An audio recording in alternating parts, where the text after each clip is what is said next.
82 cm de largeur de coupe, 25 mm d'épaisseur, rien n'est laissé au hasard pour l'entretien du gazon.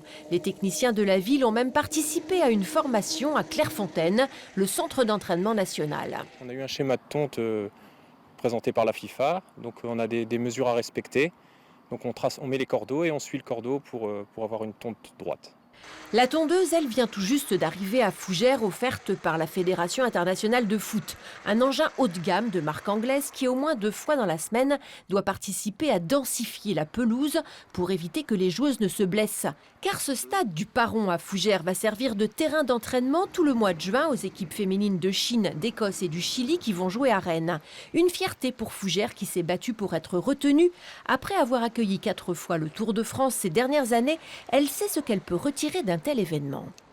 La présence de l'équipe chinoise va naturellement susciter un certain nombre d'images, de reportages qui seront présentés au niveau de ce grand pays et assurément vont contribuer à assurer la promotion de notre ville sur ce continent.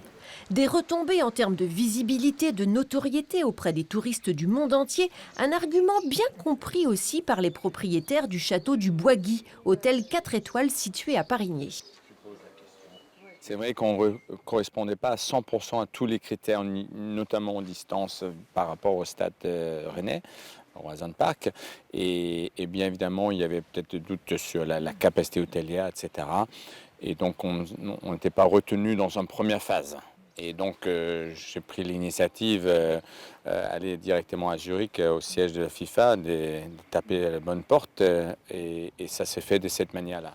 Les délégations des 3 nations, une cinquantaine de personnes à chaque fois, seront donc hébergées au château et dans ses annexes, où les travaux se terminent à la fois pour rénover et pour pousser les murs.